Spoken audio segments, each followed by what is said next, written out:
Halo teman-teman semua, kembali lagi bersama aku Adrian, selaku pengajar kalkulus di ruang belajar. Nah, pada kesempatan kali ini kita akan belajar bab 10, dan semoga teman-teman bisa paham daripada sebelumnya, dan mari kita masuk ke materinya.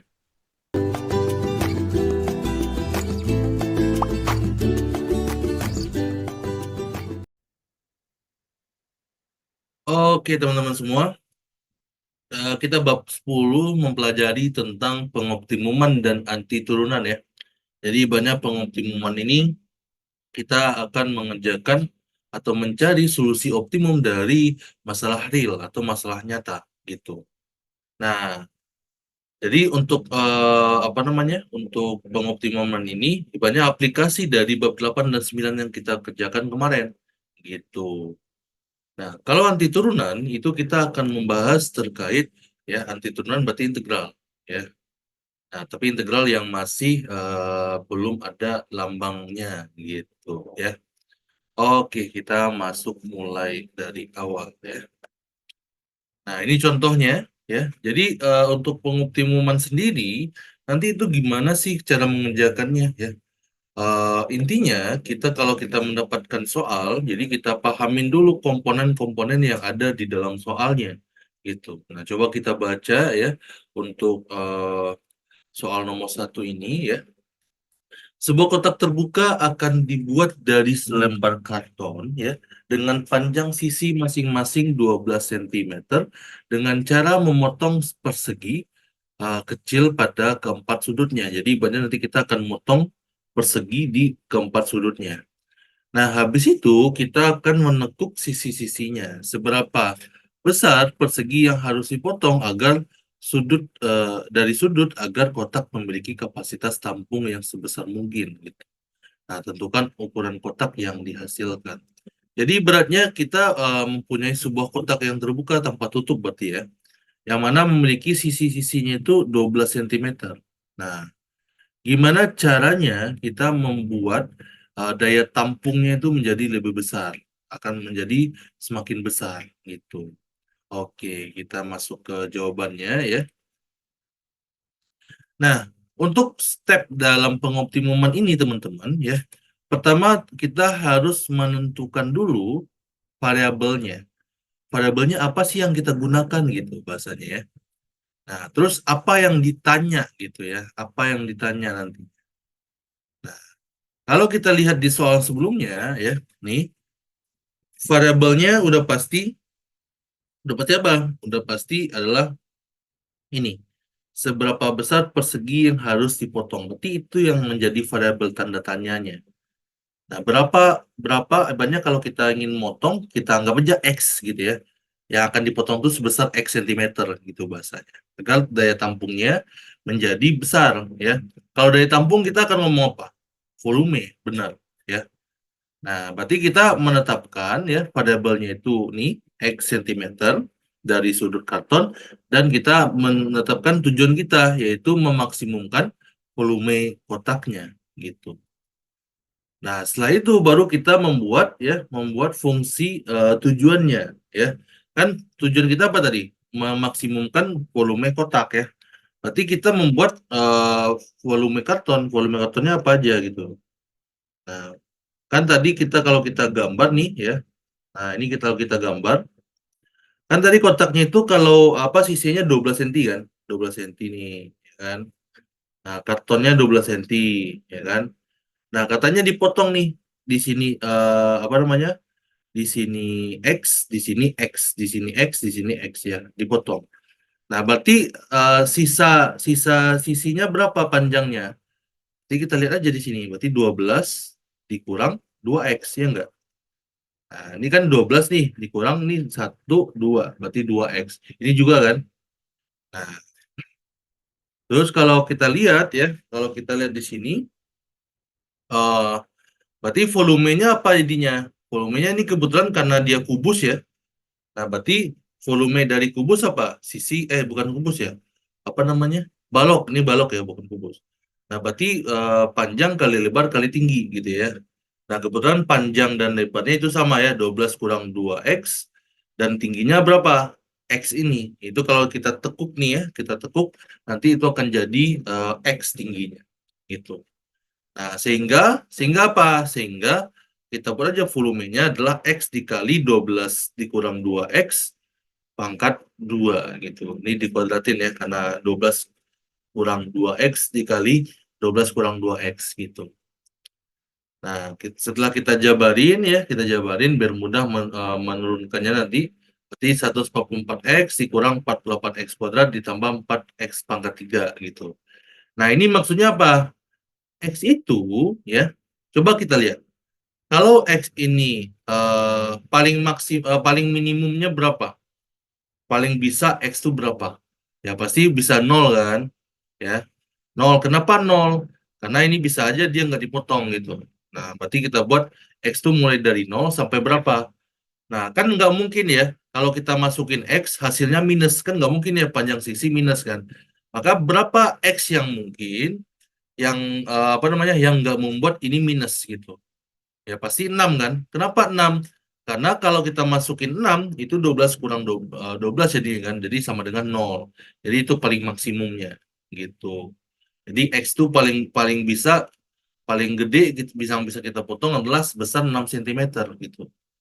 Kalau 6 cm berarti kita belah dua kartonnya ya. Nah, jadi itu harus diperhatikan juga, itu daerahnya ya, sebagai daerah asal nantinya. Nah, habis itu ya, setelah kita menempatkan fungsinya, daerahnya, kan tujuan kita adalah memaksimumkan volume kotaknya, ya enggak? Nah, karena kita memaksimumkan volume kotaknya, ya, nah maka kita menentukan apa? Pakai eh,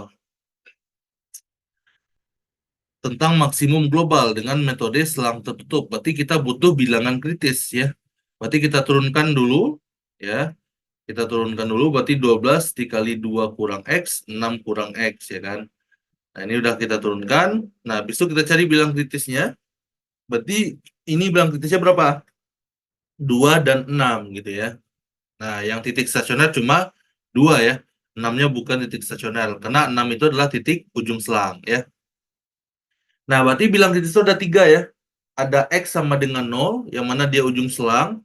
Habis itu X sama dengan 2, titik stasioner. Dan X sama dengan 6. Dia juga ujung selang ya. Ujung selang itu yang tadi, yang ini. Nah, setelah itu ya, baru kita menggunakan metode selang tertutup seperti yang kita bahas di bab 8 kemarin gitu ya. Berarti kita substitusi nanti teman-teman. Kita substitusi ya. Awalnya V0, V0 berapa tuh? Kita masukin 0. Nah, ke sini aja ya biar mudah ke F, ke V. Berarti kalau kita masukin 0 ini udah pasti 0 semua ya. Berarti hasilnya 0 ya. Kita masukin 6, berarti ini jadinya 6 dikali 12 dikurang 2 kali 6. Ini 12 kurang 12 kan 0 ya. Nah, berarti ini jadinya 0 juga gitu. Nah, berarti V0 dan V6 itu sama dengan 0 ya. Habis itu kita coba V2 ya, volume yang X-nya sama dengan 2 gitu. Nah, berarti berapa? Masukin 2. 2 dikali 12 kurang 4. 12 kurang 4 berapa? 8. 8 kuadrat 64. 64 kali 2, 128. Nah, karena yang paling besar itu adalah 128, ya, maka V2 adalah maksimum global. Artinya apa? Artinya kita memotong kardusnya itu sebesar 2 cm nantinya. Gitu, ya. Kan kita butuhnya X-nya kan, berarti X-nya itu yang titiknya ini. Gitu, ya. Nah, ini untuk soal tentang pengoptimuman secara kasus nyata, gitu. Oke, kita masuk ke anti turunan sekarang ya. Kita masuk ke anti turunan. Nah, anti turunan ini ibaratnya proses kebalikan dari turunan ya. Nah, ini dia. Definisinya fungsi f disebut anti turunan ya. Fungsi f pada selang i jika f absen x itu sama dengan fx ya. Nah, ini maksudnya apa? Jadi nanti kita mempunyai apa? Mempunyai sebuah fungsi yang mana kita ingin menjadikan dia menjadi fungsi awalnya lagi. Fungsi awal itu fx yang kecil ini. Yang kalau besar ini artinya apa teman-teman? Artinya setelah diintegralkan ya. Nah, jadi nanti misalnya nih, kan kita kalau fx itu kalau x pangkat 3 kalau kita integralkan, ya. Integralkan itu berarti kita naikin pangkatnya, gitu ya. Berarti ini 1/4 X pangkat 4 kan. Ini sebenarnya ada rumusnya ya, tapi dibahas di bab 11 harusnya, gitu. Nah, di sini ya, eh ini ada formula-formula umum yang bisa kita pakai gitu ya. Oh, rupanya udah dibahas di sini ya.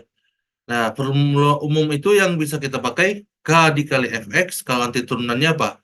K Fx ditambah C. Jadi yang kita integralkan itu cuma Fx-nya doang. Ya, jangan lupa ada tambah C-nya ya, tambah konstantanya. Nah, kalau dia di penjumlahan kayak gini, berarti kita integralkan satu-satu juga, tambahkan C ujungnya. Nah, kalau dia X pangkat N, maka rumusnya adalah X pangkat N tambah 1 per N tambah 1 ditambah C. Gitu. Ya. Nah, habis itu, kalau sin X, integralnya adalah min cos X tambah C. Kalau cos X, sin X tambah C. Kalau secant kuadrat X, itu tan X tambah C. Kalau secant kuadrat X, ya, kosekant kuadrat X itu min kotangen X tambah C. Kalau secant X tan X, itu secant X tambah C. Nah, ini bisa dihafal aja teman-teman ya. Nah, cara mengerjakannya gimana? Ini contohnya ya. Jadi kita mempunyai sebuah fungsi ya. Dia f double absen x, kita ingin menjadikan f-nya. Nah, cara mengerjakannya gimana? Ya. Jadi di sini ya, kita punya f double absen x ya sama dengan 12x kuadrat ditambah 6x dikurang 4. Nah, kita punya informasi tambahan f0 sama dengan 4 dan f1 itu sama dengan 1. Nah, kalau kita ingin menjadikan dia fx ya, berarti kita integralkan 2 kali, teman-teman.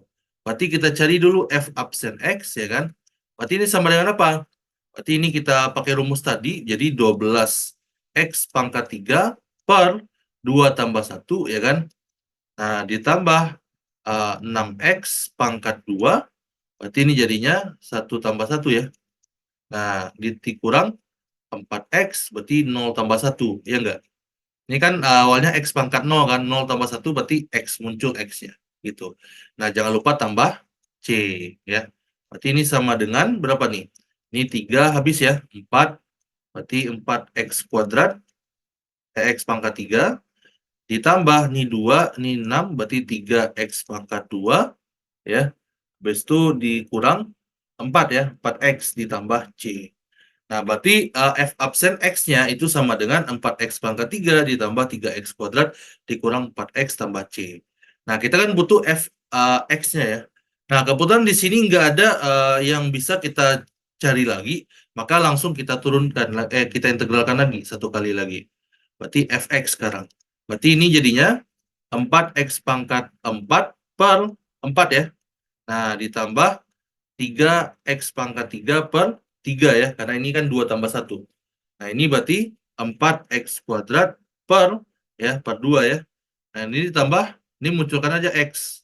Nah, ditambah konstanta lagi, gitu ya. Jadi, ini kan konstanta. Kalau konstanta diintegralkan berarti tambahkan x aja, gitu. Nah, muncul lagi konstanta baru, gitu ya. Karena tandanya kita mengintegralkan 2 kali. Nah, ini berarti jadinya x pangkat 4 ditambah ya x pangkat 3 dikurang 2x kuadrat ditambah cx ditambah d. Nah, sekarang kita menentukan ya x, c, dan d-nya itu siapa? Nah, kita menggunakan informasi ini, teman-teman. Ya, kita menggunakan informasi ini. Berarti kita mulai dari f0 dulu deh. F0 berarti jadinya ini 0, 0, 0. Berarti 0 pangkat 4 ditambah 0 pangkat 3 dikurang 2 kali 0 kuadrat ditambah C kali 0 tambah D. Ya enggak? Berarti ini 4 ya, F0-nya kan 4 ya. Berarti sama dengan D. Berarti D-nya sama dengan 4. Ya kan? Nah, berarti Fx-nya itu sama dengan X pangkat 4 ditambah X pangkat 3 dikurang 2x kuadrat ditambah cx ditambah 4. Nah, lanjut lagi ya. Kita masuk, kita selipin di sini aja ya. Nah, masuk lagi F1 ya. F1 berarti sama dengan berapa? Sama dengan 1 kan di sini ya. Nah, berarti jadinya 1, atau kita apa aja ya. 1 pangkat 4 ditambah 1 pangkat 3 kurang 2 kali 1 kuadrat ditambah C kali 1 ditambah 4 ya. Nah, berarti ini 1 sama dengan 1 tambah 1, 2, 2 kurang 2 habis, berarti ini C tambah 4 ya. Berarti artinya apa? C-nya sama dengan min 3. Berarti ya, berarti fx-nya fx itu sama dengan x pangkat 4 ditambah x pangkat 3 dikurang 2x kuadrat dikurang 3x ditambah 4. Nah, ini hasilnya ya setelah kita integralkan 2 kali. Jadi yang 2 ini informasi untuk mendapatkan konstantanya berapa. Gitu. Jadi tergantung ya, tergantung ini konstantanya. Kalau ini sama dengan 5 atau sama dengan min 3 beda lagi konstantanya gitu. Ya, makanya dinamakan dengan konstanta. Oke, mungkin materinya sampai di sini aja. Nah, gimana nih setelah kita belajar bab 10 tadi? Apakah teman-teman lebih bisa paham daripada sebelumnya atau masih pusing nih? Nah, kalau masih pusing bisa pantengin terus ruang belajar dan bisa juga daftar Pivot Solution karena bisa membantu teman-teman untuk mempelajari matkul di PPKU gitu dan bisa belajar bareng aku kembali. Oke, mungkin itu dulu dari aku. Mohon maaf jika ada salah kata. Aku cukupkan. Terima kasih. Bye-bye.